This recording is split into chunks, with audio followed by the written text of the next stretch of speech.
I opened my dream restaurant and invited my entire family to the grand opening. Not one of them showed up. They all went to Ezra's promotion party instead, a backyard barbecue with plastic chairs and lukewarm beer, while I stood in a candlelit dining room, waiting. And as I closed up alone, wiping down untouched tables and folding napkins no one used, Dad finally texted. "We need to discuss the restaurant. My name is Juliet Martin, I'm 34. And if you think you know how this ends, stay tuned. What do you do when the people you fed your dreams to show up only when there's something left to eat?" The kitchen still smelled like garlic and rosemary. The handwritten menu cards I spent hours on were all still stacked neatly at the host's stand. And the playlist, the one I made from songs that reminded me of my childhood, kept looping on empty speakers. I stared at my phone. No calls. No, sorry, we're running late. No flowers. Not even from Mom. Just Ezra's Instagram story. Promotion party vibes bottle with popping cork. My entire family in the background. Laughing. Dancing. Holding a cake that said, "To bigger things." I'd built something from scratch. They didn't just miss it, they ignored it. So when Dad texted, I didn't ask what he wanted to discuss. I knew. He was worried about the money he assumed he'd get. The family tab. The unspoken discount he thought he'd earned just by sharing my last name. I stared at the screen for a moment, then typed one sentence that would rewrite the rules forever. Effective immediately. The restaurant is closed to all family, no reservations, no discounts, no exceptions. And 20 minutes later, my phone lit up. 19 missed calls. And one knock at the back kitchen door. It was Ezra at the door. Of course it was. He stood there in his tailored blazer, smelling like too much cologne and not enough guilt. In his hand, a box of leftover cake. "Figured you'd want a slice," he said, trying to smile like nothing had happened. I didn't answer. Didn't move. "Look, Jules. We didn't think the opening was that big of a deal. Dad said it was just soft launch vibes." I stepped outside, shutting the door behind me. "You went to his party, Ezra. Not mine." I sent hand-delivered invites. I texted Mom 3 times. "I made your favorite lemon tart, and it sat untouched for 5 hours." He looked down at the cake. "People got busy." "No," I said, soft but sharp. "People got lazy. They thought I'd always be the backup plan." I walked past him and threw the trash bag I'd been carrying into the dumpster. "Jules, come on. It's not that deep." But it was. It had always been deep. From the way Dad introduced me as the artsy one, to how Mom constantly compared my restaurant dream to Ezra's marketing job. They wanted me to stay small, so they wouldn't have to explain me. Ezra followed me back to the door. "I think Dad wants to invest now. He sees potential. He asked me to talk to you." There it was. The real reason. Not guilt. Not support. Just business. "Tell Dad the restaurant's fully funded," I said calmly. "And the investor bought exclusive rights to my loyalty." Ezra blinked. "What does that mean?" I smiled. "It means you're late. And I don't do leftovers." I walked back inside and locked the door behind me. On the other side, I could hear him breathing. And then walking away. The next day, I changed the locks. Not just at the restaurant, but at my apartment too. I'd spent years letting my family treat my space like a revolving door.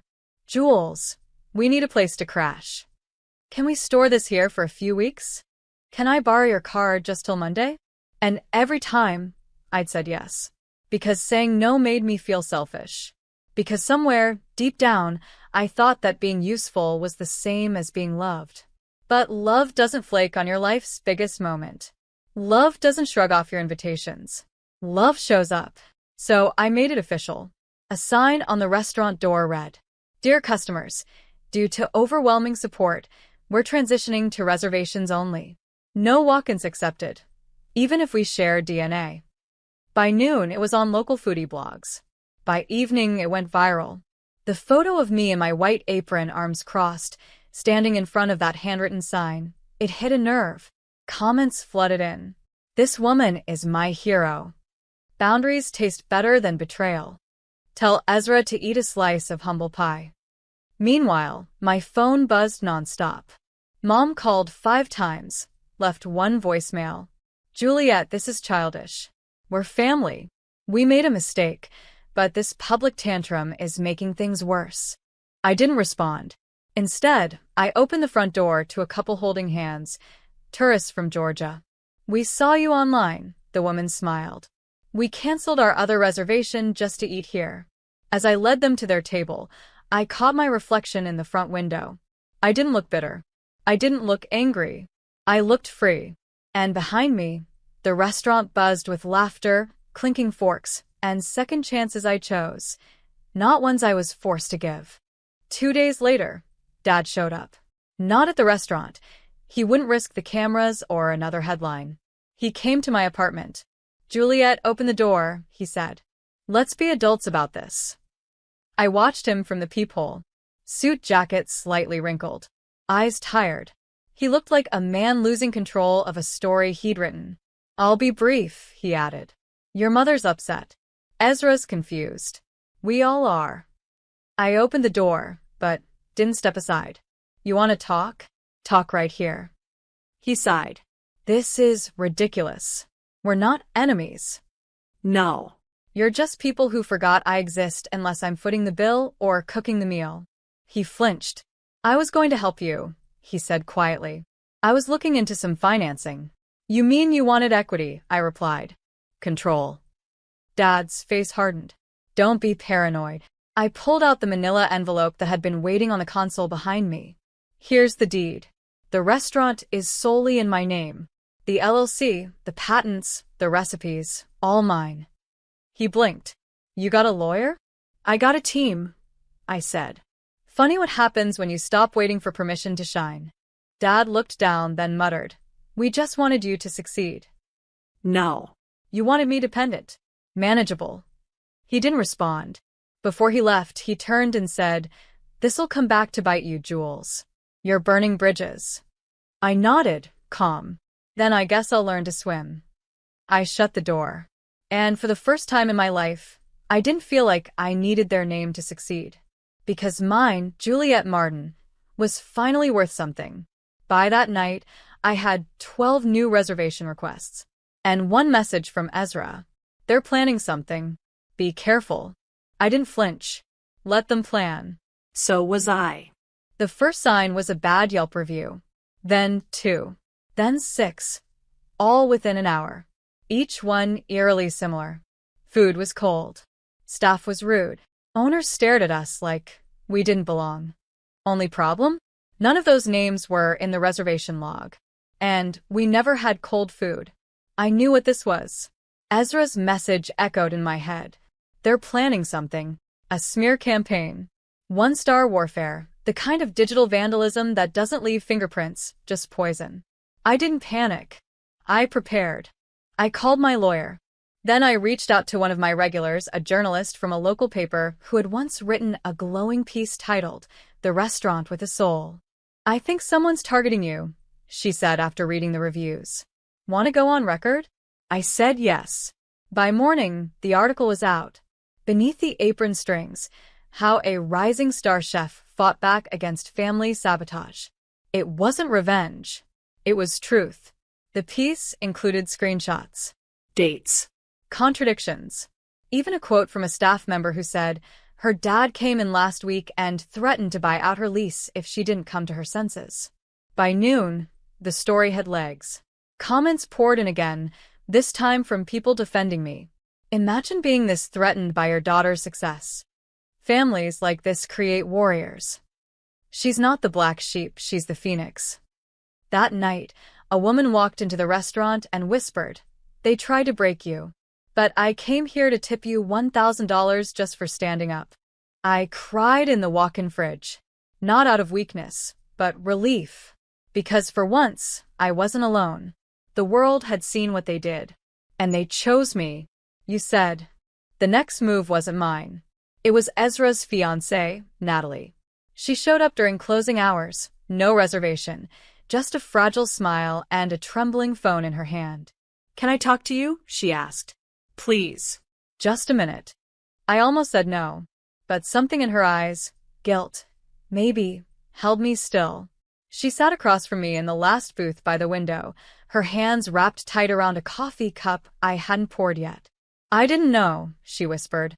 "I didn't know how far they were going." I stayed quiet. "They created a WhatsApp group. Your mom, Ezra, your Aunt Linda, even your cousin Mark. It was called Project Reset. The plan was to pressure you into selling the restaurant or force you to fail." I didn't flinch. I already knew. Natalie continued, her voice cracking. "Ezra said they were just trying to bring you back to reality. But after the article went viral, they turned on each other. Your mom blamed Ezra. Ezra blamed your dad. It's chaos now." I leaned back, watching her.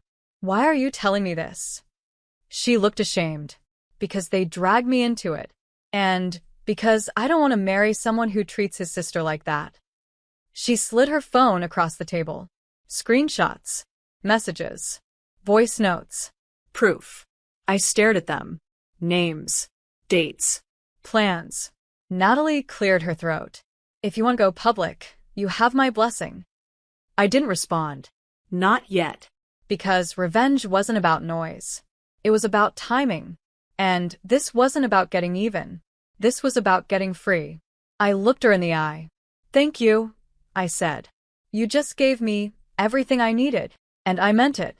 Sometimes the last card you need comes from someone ready to leave the table, too." The headlines hit at 9:12 a.m. Chef Juliette Martin's family caught plotting to sabotage her career. Leaked messages confirm. I hadn't spoken to any press. I didn't need to. Natalie leaked the messages herself, posted them with a simple caption. "I won't be marrying into this family." It exploded.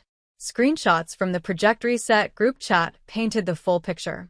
"She's too full of herself. Pull the plug on her supplier discount. Make her beg to come back."